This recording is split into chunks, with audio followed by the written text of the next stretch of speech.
morning and welcome to this Carrier Community Webinar Live session. Before we begin the panel, we're going to have a keynote address by our sponsor, Telefónica. So I hand it over to you, Randall. Thank you, Christina. Let me share my screen.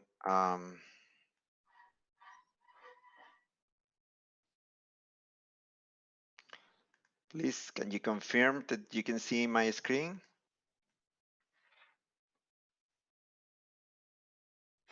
I can. Thank you. Okay, great. Thank you. Thank you, Christina. Thanks all for joining the session.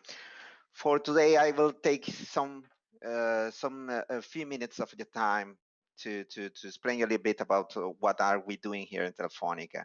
The idea for today is, as you know, is to go deeper into the wholesale and strategies, pricing. I mean, we have an interesting discussion with my colleagues. But before to start with that, I would like to introduce a little bit our view in Telefónica about the wholesale after COVID. So a little bit about us. Most of you already know us because it's a huge group, but with different operations in different countries. We particularly in TGS, Telefónica Global Solutions, we are providing services in different for different businesses, mobility, network, productivity, cloud, security, big data, and IoTs. A little bit about our capacity. We have a lot of knowledge about different businesses, but just some insight about our data center capabilities. We have 23 of them.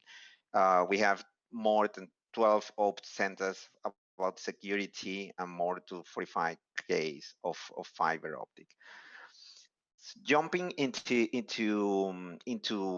the post-COVID era, we would like to share with you a little bit where we see we are in terms of the wholesale business. As all of you know, we're trying to survive to a very difficult situation, the COVID-19. We have to offer a difficult situation in terms of the business revenues and the behavior of the people. So everything just changed after the COVID-19. This COVID-19 produced a huge impact in terms of consumption, in terms of how we operate, how we work, from where we work, how we interact with providers, with partners, with colleagues. It is a huge change. But this as well brings a lot of challenges in how to survive during COVID, but as well to how we will evolve after COVID.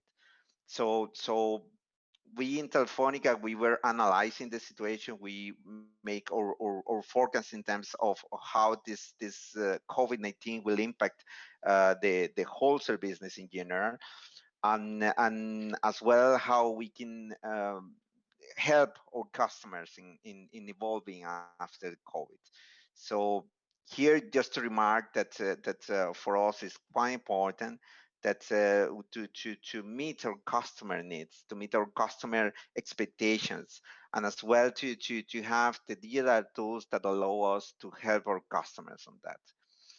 In terms of evolution of the different businesses after COVID, I mean, we see a huge impact in several and in several aspects, not only of our life on a daily basis, but as well in terms of how to get revenues or typical business.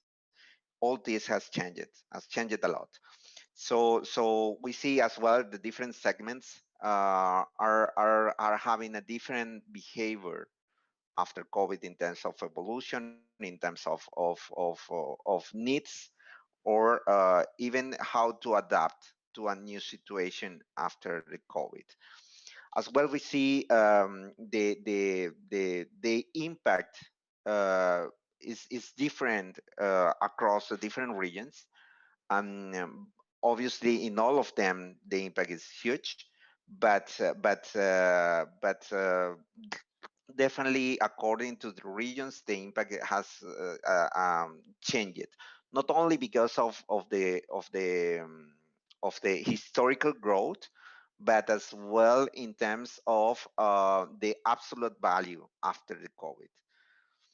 So some insight here is about this. And as well, we would like to mention that the recovery process after the COVID is as well behaving different across the different industries.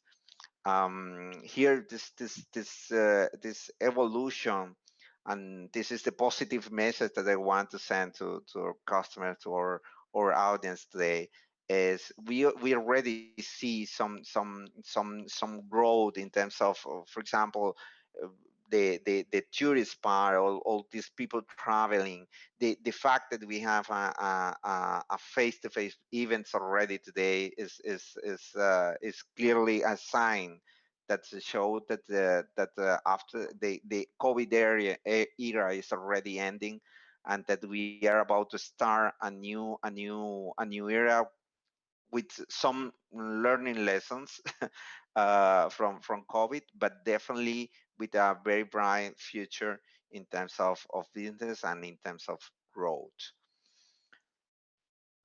Okay, as I promised, it was a short introduction, so I'm really looking forward to having the discussion more on Leaf. Thank you, Randall, for that. Are there any questions on the keynote presentation before we jump into the panel? No? Okay, thank you. Okay, so let's begin our panel on the future evolution of mobile wholesale. I would first like to ask the panel to introduce yourselves. Just going by the order of attendees. Vladimir, would you like to start us off? Yes. Hello, good morning, everyone. My name is Vladimir Smal. I'm from Lang Telecom. I'm the head of global messaging, sales and global messaging at Lang Telecom, and everything which is related to messaging is under my area of responsibility. So basically it is A2p and P2p SMS, two-way messaging, OTT messaging, voice messaging, RCS, etc. I've been with Lang for more than 10 years, and my initial background is international voice business. So today it seems I'm gonna speak from the aggregator and transit carriers point of view. Thank you. Thank you. Daniel, would you like to go ahead? Sure. I'm Daniel Preschool, the senior partner of a international telecom specialized law firm called Priest & Co. We advise throughout the world and throughout the mobile ecosystem, all the way from advising MNOs, MVNOs, sub-MVNOs, what Red Dawn call MEONs, all the way through the mobile ecosystem and the wholesale. So, very happy to share some of my insights, both on, regulatory and commercial and contractual challenges and opportunities that we face as an industry. Thank you. Robert? Yes, hello, good morning to everyone. I'm Robert Staniszewski. I work for Polkomtel, which is a Polish mobile network operator. I'm a head of wholesale, so everything which is let's say which includes in the wholesale is my area of responsibility, which is mostly related to MVNO, national roaming, international roaming, interconnect, wholesale settlements, RAN sharing, all these things, network selling. So all these things is in my area. Thank you. Thank you.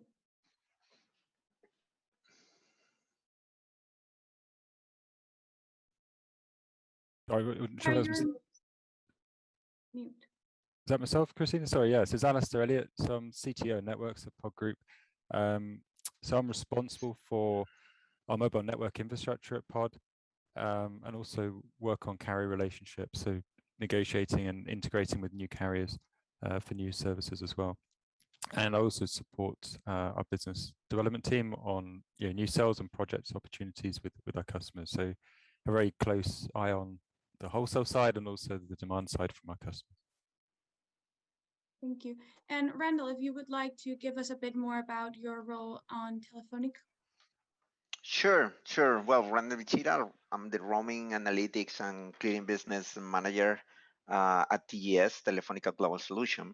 I'm in charge of all the analytic strategy and the clearing section of the business, meaning clearing not only DCH but DCH FCH as well as blockchain as future evolution of the Blink. And I'm responsible for all of that for roaming. Thank you. So I will be the moderator of this panel. My name is Christina Liberal, and I'm a senior consultant at Red Dawn Consulting.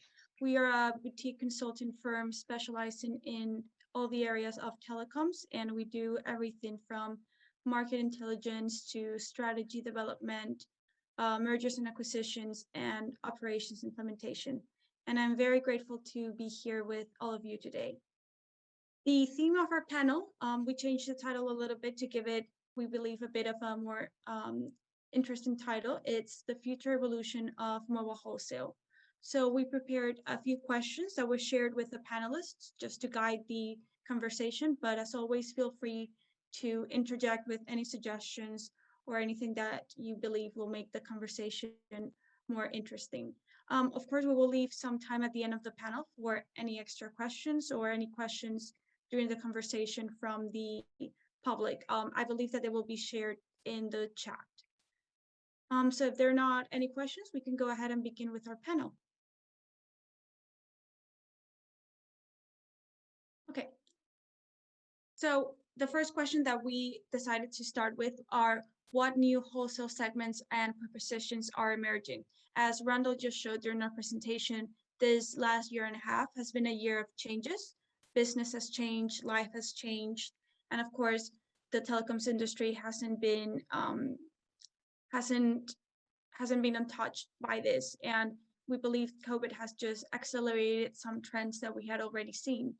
So some of the considerations that we thought that we would start up new wholesale segments are services becoming more geared towards specific segments, so youth, elderly, enterprise, and how the industry is expanding not to non-telco services and expanding to include everything from health tech to commerce. So if anyone would like to start with this one? Yeah, I mean, I can start from my side, Christina, if that helps. So, I mean, Pod Group, we're essentially an IoT MVNO, but also we work very closely with the enterprise sector. So probably a bit different from the traditional markets of a mobile operator. I mean, certainly from our side, we've seen obviously big impacts from COVID, as Randall was saying. It's really sort of changed a lot of the dynamics of the market. I mean, from our side, I think really what has changed is just the nature of the way the services are consumed. So, from an operator perspective, obviously a lot less travel and roaming is really sort of dwindled to very low levels. And operators do have a lot of roaming commitments they may have committed to before, but certainly from our side about how the operators can maintain business, there's new sectors which are opening up. So things like remote working for enterprise has been, quite a big growth area for enterprise. How do they secure their remote workers at home? So opportunities to use mobile networks is quite important to do that. But we have seen growth in new sectors in IoT. Obviously medical devices have been coming into the market, and that's obviously quite a big area. And looking at how services can evolve as well. So it's much less get words out straight.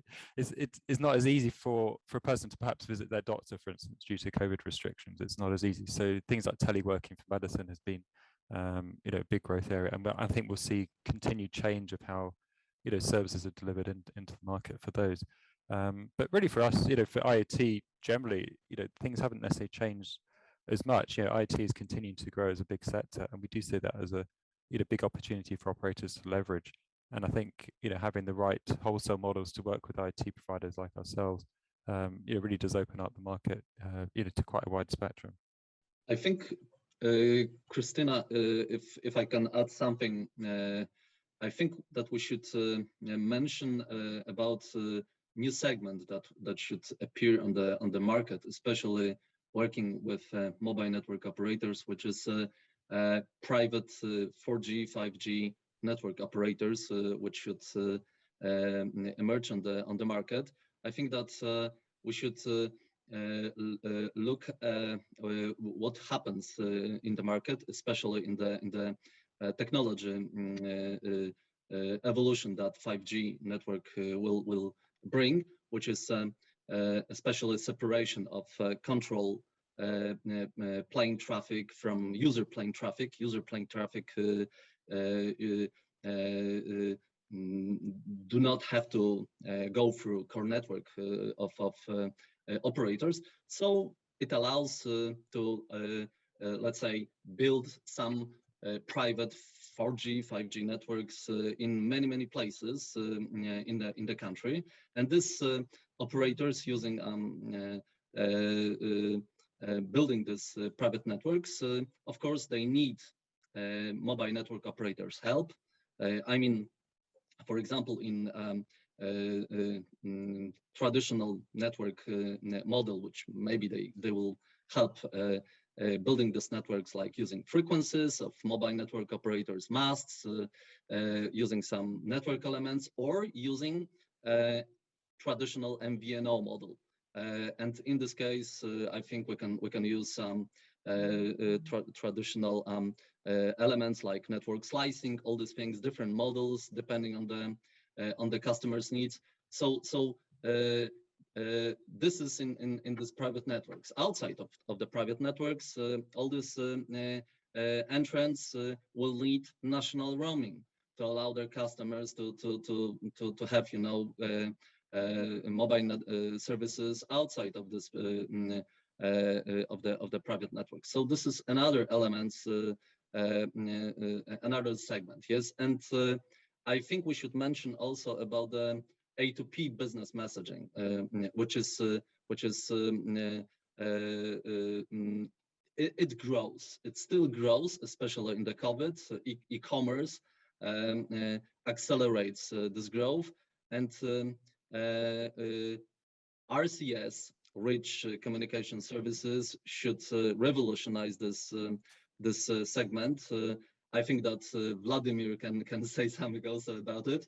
I think that we should take into account that mobile network operators have some assets that can monetize these assets in the future. They have end users and a network, but they don't have customers' consent to receive, let's say, marketing information. This consent have companies that provide services to operators and users, and of course aggregators that have messaging platforms. So this will also help to grow this business, especially in RCS, when we have the one application, yes, and the same application for sending SMS, MMS, and RCS on hot desk, yes, on telephone, yes. So this will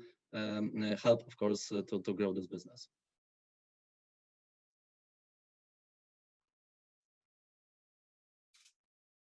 Yeah, I mean, Robert, what you're saying on the private networking, certainly, that's a growth area that we see. It is obviously dependent a lot on the market. It's the regulation as well, which I don't know if Daniel, you have any comments on, but certainly the regulation for spectrum to let enterprises deploy private networking is probably one of the barriers. But we have seen quite a lot of countries in Europe certainly opening up spectrum, but it's the harmonization of the spectrum, which is probably the only sticking point, is having the availability of devices to be able to connect to those networks, in a joined up way, because obviously if each country's got different spectrum allocation, then it's harder. But yeah, if you're open, obviously, to free your spectrum and have cooperation with enterprises to reuse your spectrum, then that really enables that business to go. So that's really nice to see that. So let me add from my perspective then. Thank you, Robert, for touching the topic of messaging. Of course, it is a great fortune that A2p SMS has not been affected by COVID.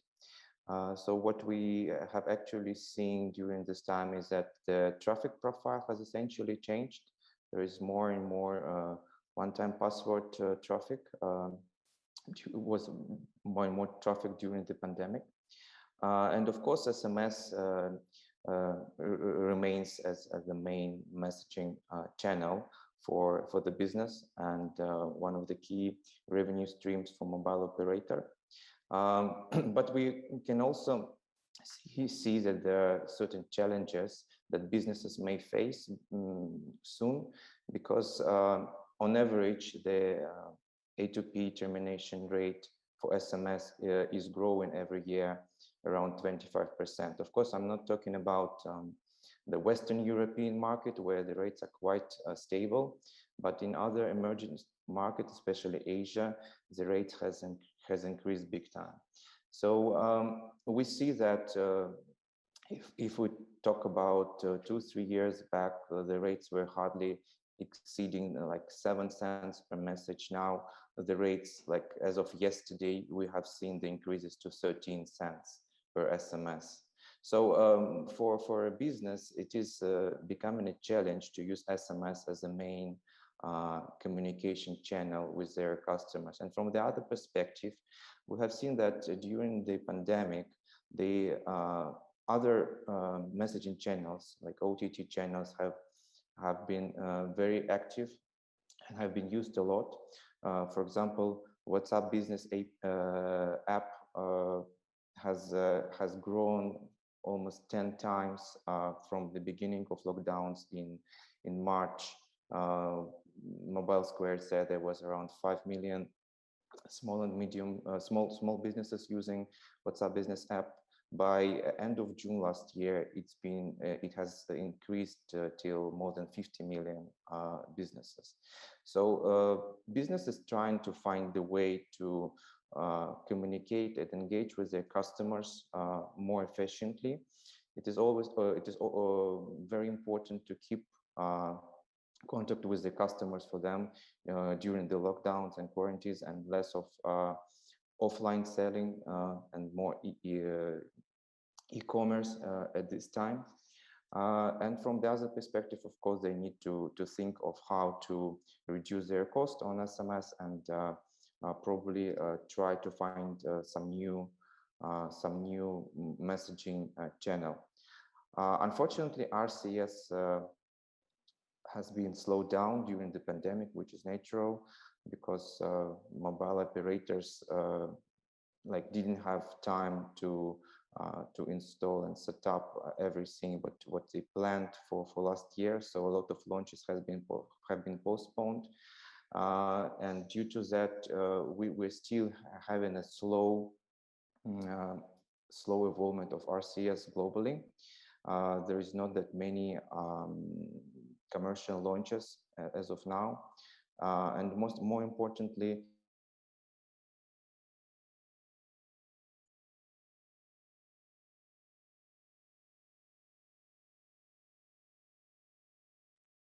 community and mobile operators should promote and tell more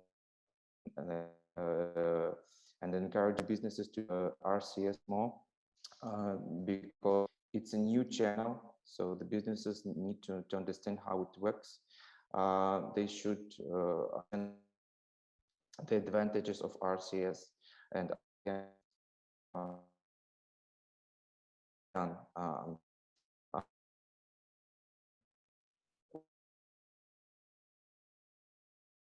for the messaging, it will gradually increase, and there will be more smooth. But the challenge and other OTTs are emerging themselves. And if like mobile operators do not invest in RCS, then probably the market will be soon taken by the OTTs and lost by mobile operators.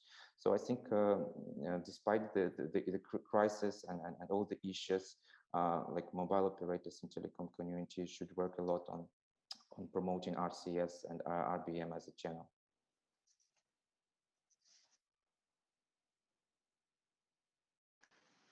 Yeah, just to try to complete a little bit the vision on our side. I definitely agree with my colleagues in terms of what is evolving right now. RCS definitely is one of them, and as well I think roaming in terms of connectivity, not only national but international, everything in one shot is definitely something that is evolving, basically because there are a lot of businesses behind that, but at the end the service that they expect from us is the connectivity, right? So we see a lot of companies emerging right now, like MVNOs or kind of MVNOs, not a full, partial or none, that are trying to provide services and products, and they are demanding the connectivity. But the connectivity implies not only to have the connectivity, but a good performance in terms of quality. It means to be cheap. It means to be as well to have a worldwide coverage. It means a lot of things, right? So and definitely this war about the connectivity is quite complex, and is continually evolving. Is changing. We see it.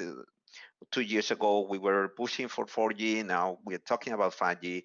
There are already routers trying to about 6G. I mean, will continue evolving, and it add more complexity. And these companies are not expert in this complexity. They are expert in a different business. So what they really want is a partner, is a provider that is able to deal with all this complexity, and then to bring just the value of the connectivity for allowing this customer to develop the business that they have in mind.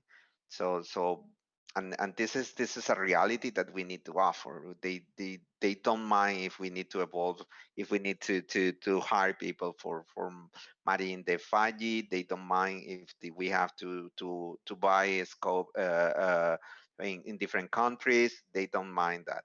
What they want is a simple service that they can understand, that they have predictability in terms of cost, that they can use for their final business. So I would say the different segments, there are different segments that are growing. In terms of wholesale, the products that I see is definitely RCS as a channel that I think will evolve a lot in the coming years, and roaming as part of these connectivity solutions that we need to provide.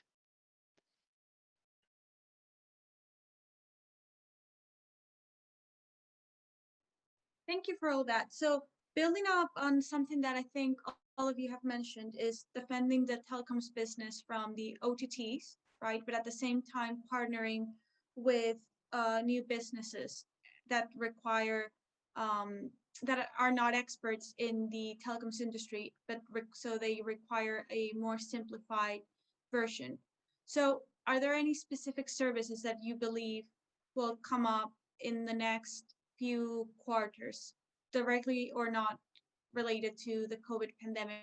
Anything that you may have seen this has accelerated and might or might not be a surprise?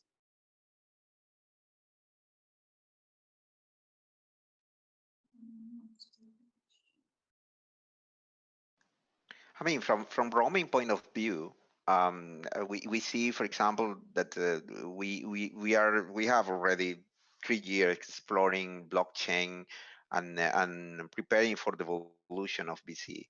So as a new driver that we need to consider, I would say blockchain for the roaming business will be relevant. As well, I think the evolution of the eSIM, I think, will be important for all business, for all business. So I think it's another topic that we need to take into account. And just to be clear, the 5G itself is an entity, but it has different, let's say, different parts inside the 5G. So, for example, security over 5G, I think, is another important aspect that need to be considered.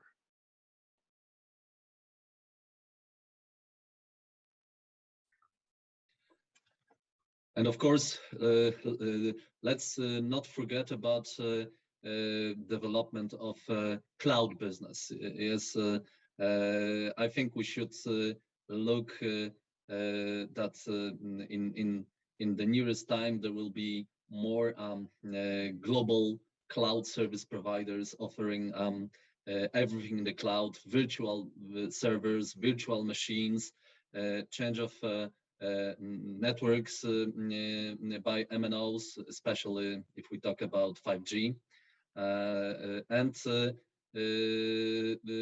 the data centers. Yes, the development of the data center business is I think quite important, especially if we talk about security, lowering of costs of maintaining the network. So this is something that, but cloud business, I think it is something that will be developing and will be using 5G network development.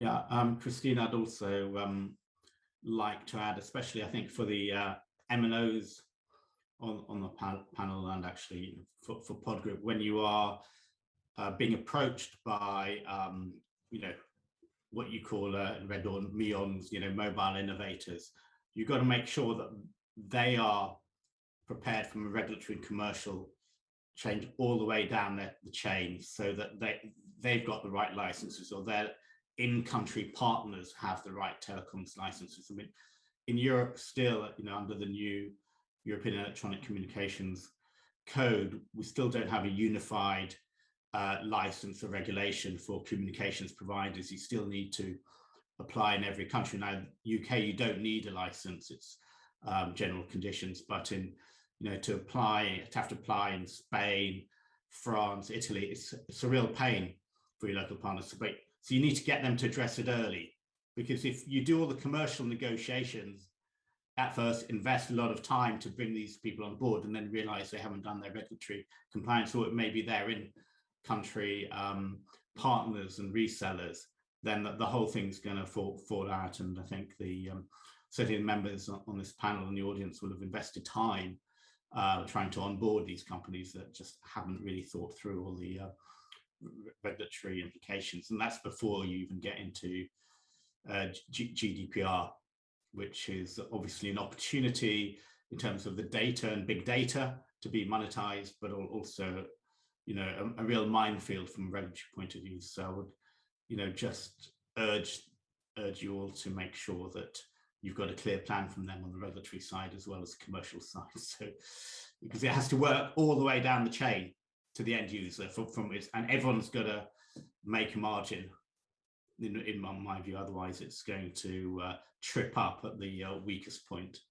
And I, also urge the large MNOs on this panel to really see what they can do at a regulatory level at EU to make it easier for mobile innovation on a pan-European basis, because I still think the regulatory landscape in the European Union is not as conducive as it should be. Yeah, thank you for bringing up that point. It is true that we sometimes focus so much on the technology side that we forget that everything has to work in the real world. So it has to make sure that it works across countries and everything. Moving on forward, because the first question has been very productive in terms of discussion, is questions 2 and 3, which were related to platforms and how they can evolve to offer their services for operators. Here, mixing up the two questions, do you see any specifics in how platforms most evolve to address the things that you've mentioned, and how to better create what we're calling win-win relationships.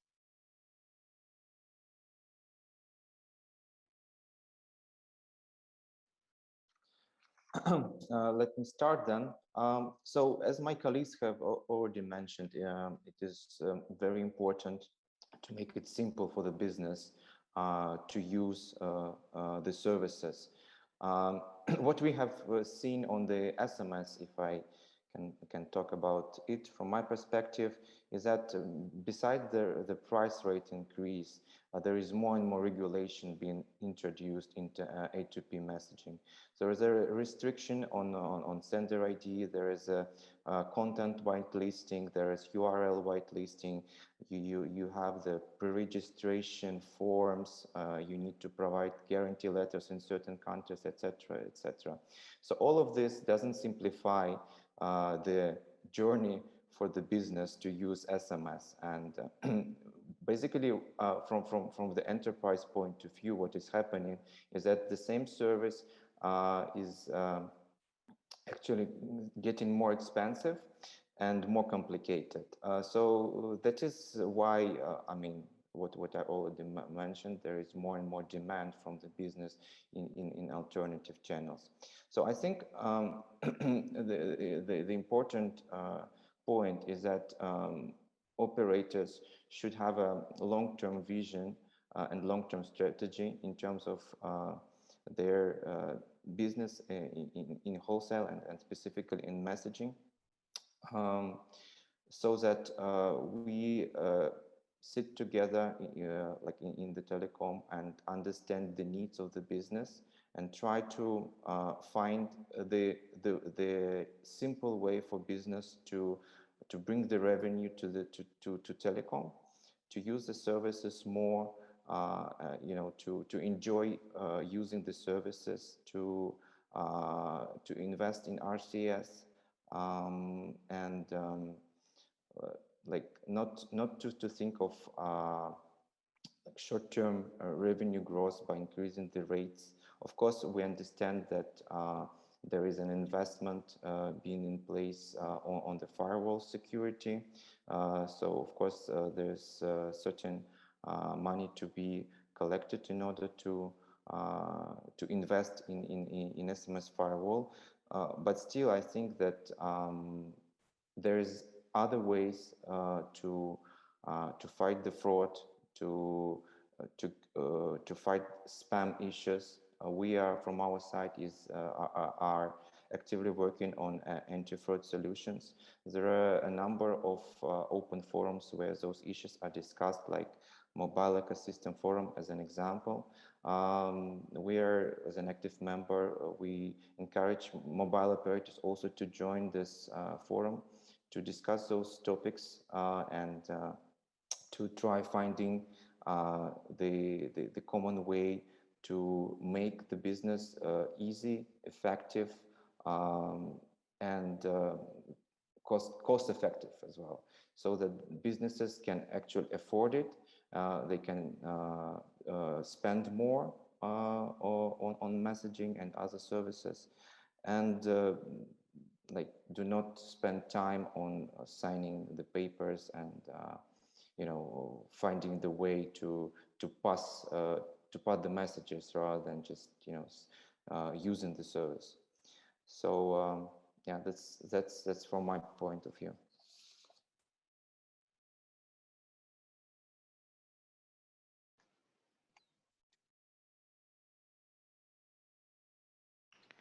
Well, from my side, I must say that we have I think we have two different profiles in Telefónica. We have the existing customers profile, and then we have the new customers. For the existing customer profile, they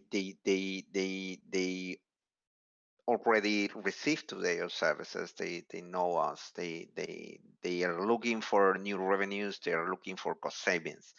What we try to do in Telefónica and is a clue to be really a leader in terms of digitalization is to try to always bring new advantage or to implement digitalization as a solution for different casuistics that or existing customers have for their business. So we try to avoid or to replace this cost reduction through new digitalization solutions that can cover these gaps that all our customers used to have in their daily business.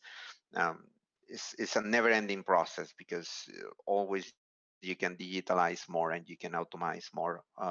It's quite important for our customers to be able to implement this digitalization and to try to get the value of this digitalization. So we try to be together with them in this road, and we try to bring this value to them.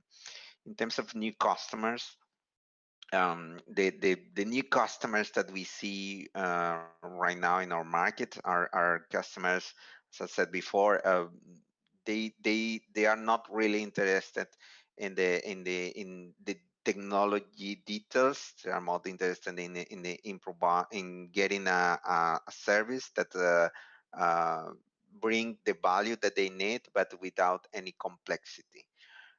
They are interested in be able to track this service, to measure this service. They don't used to have a big budget as in the past, as some years ago, but it is true that they have very relevant growth expectations.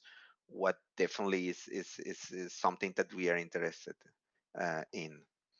In general, what we try to do in Telefónica is to know our customers, to adapt to our customers in order to evolve together with them in their business.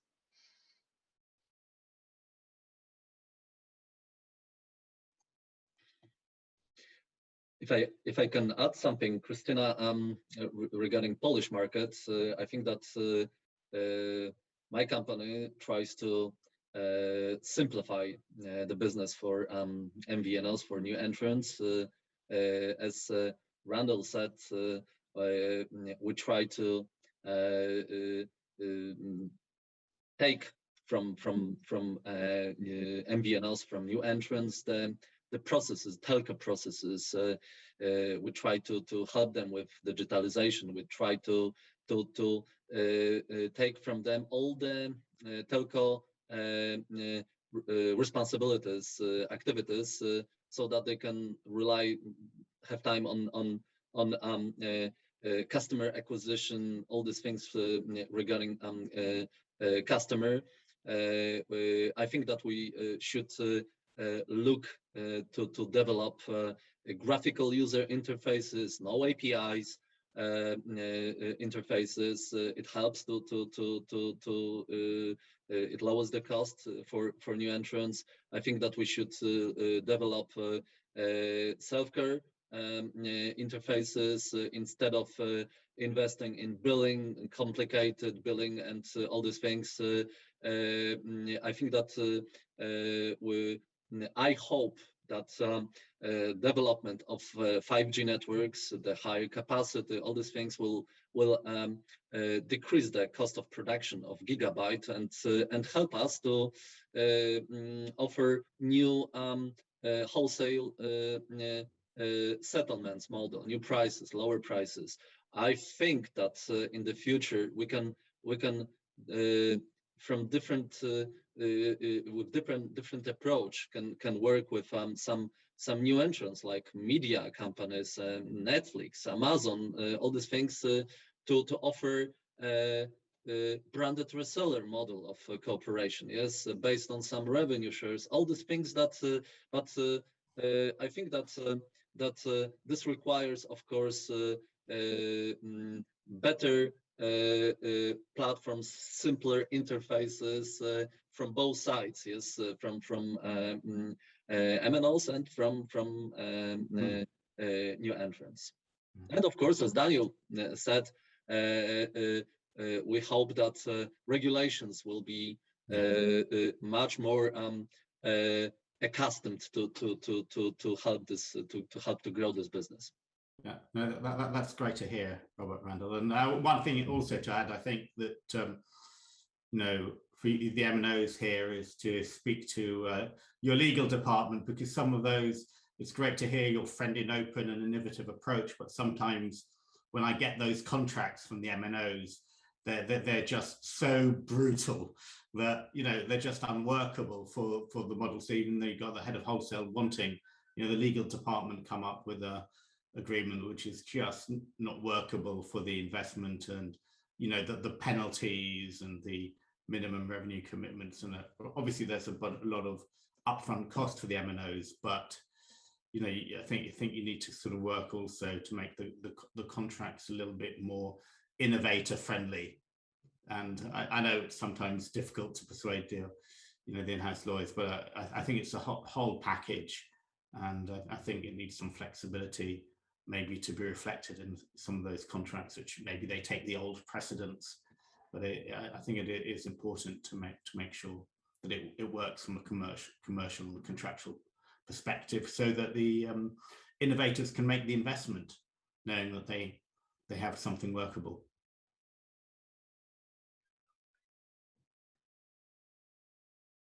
Yeah, thank you.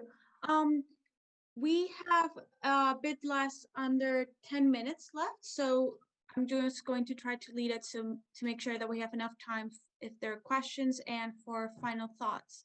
I'm not able to see if there are anybody present at the Carrier community side or people present watching us live, but are there any questions from the public?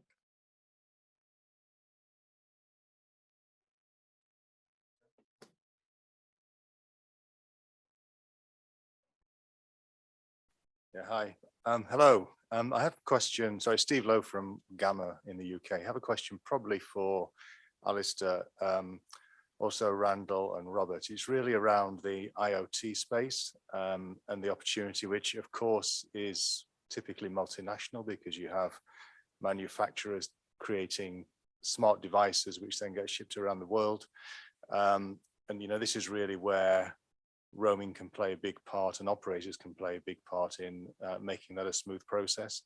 But I think, you know, at the moment, from my experience, we're seeing you know, operators not really aligned, and they're still looking at national interests rather than thinking really around the global business. So if I think, you know, going back a couple of years, Canada, for example, at least at that stage, was not particularly open, and you know, there was a big effort to pull business onto the national carrier, rather than recognizing that actually what the customer wants, what the enterprise wants, the manufacturer wants, is a simple solution where they can ship their goods anywhere. It lands in country, and it kind of the appropriate IMSI kicks in. I'm just wondering if you've got any kind of thoughts on comments on that, or you know, whether you believe that that situation is starting to resolve itself. So yeah, no, great question. I mean, certainly from our perspective, IoT, as you say, yeah, it is dependent on multi-country solutions. So I mean, certainly in Europe, it's a lot easier. The regulations are there, you know, allowing, you know, solutions to roam a bit more effortlessly. I think, I mean, generally, there's probably two camps we see really from restriction of roaming. There's one where it's regulator-led, so places like Turkey, Brazil, you know, a few others where, you know, it's not possible to be permanent roaming in a country. And then the second side is obviously where it's operator-led, and where the operator is trying to restrict and control that business to use the local IMSI. But and really, from an operator side, it shouldn't really matter whether it's a roaming service or whether it's an incumbent service, but it's just whether they're trying to capture that half of the market.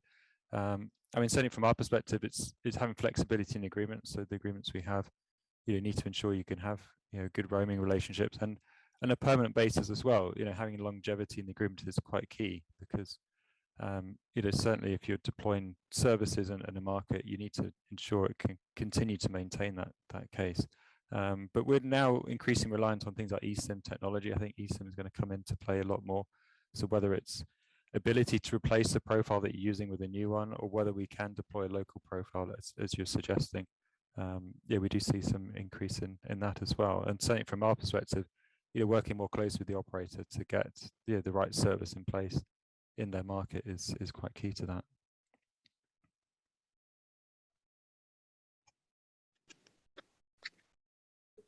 Sorry, yeah, if I can just ask a follow-up question then, because I think the solution that was identified some time ago was a 901 IMSI, which would be a kind of global IMSI specifically for IoT, and I don't believe that all operators support that either. So again, just whether you have any update on that, whether the market's moved on at all.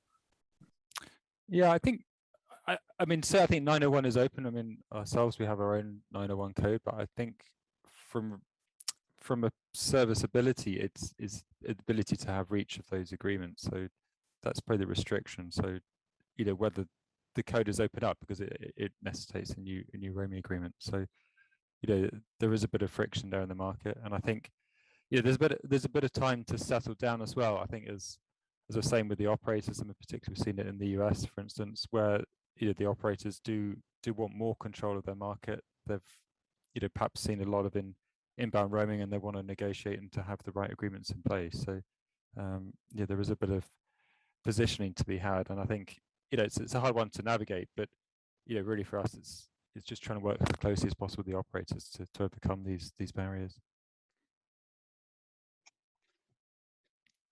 If I can add something regarding your question, I think that we should look at two things. That first of all, as Alistair said, roaming regulation says that permanent roaming, IoT permanent roaming or M2M permanent roaming is prohibited, and we want to develop this in Poland. We want to develop this this market. We allow operators to use our network, but we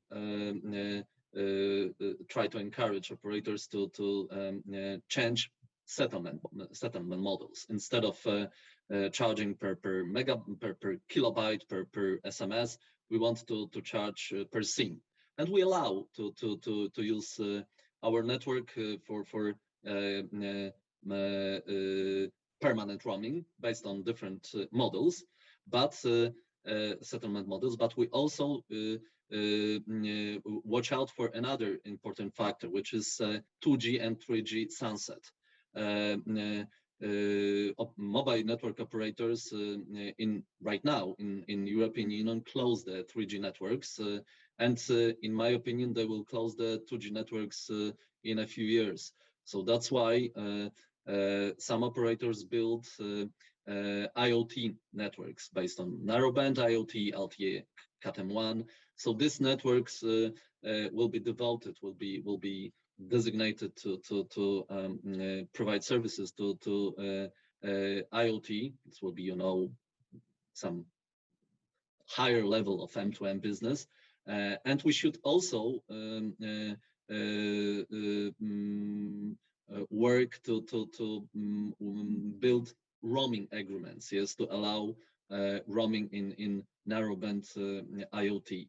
I know that Deutsche Telekom is developing this business. They allow roaming between countries. So I think this this will happen soon. But as I said, we should change the settlements model, because we can see that more and more operators, especially roaming partners, pays attention to this SIMs and try to demand higher prices, different settlement model in this. So I think that we should work on that as well. Yeah. Sorry to cut you off, Robert. We have about 1 minute left. Just to any final very quick thoughts. And for my part, thank you very much for participating in this panel.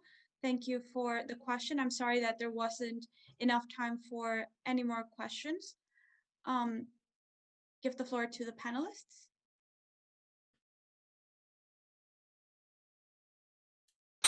Okay, many thanks for all for joining the session.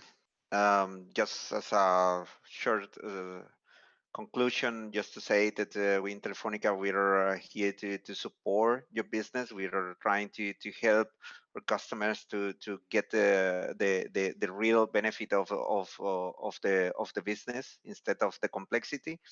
I'm happy to answer any future questions that could emerge in after this webinar. And thanks for this interesting discussion with my colleagues. Yeah, if I may add, I think the future of mobile wholesale is very bright if we work together on all levels, like aggregators, mobile operators, technical integrators, etc. If we simplify the integrations and commercial models for the business, and then work together on the regulation issue and try to simplify that part of the business, and hopefully there will be more operators like Telefónica and Polkomtel that are helping the business along their journey. Thank you. I completely agree with that, and it's been very welcome to hear the approach of the panelists on this in terms of their companies and being open to innovative and new wholesale models and being really inventive and helpful to them all the way down. And obviously important, as Vladimir said, on the regulatory side, that we can work with the regulators as well. And thank you very much, Christina and Randolph, for sponsoring. And I would like also to thank you, so outstanding guests, outstanding speakers, for fruitful discussion. I also thank Vladimir and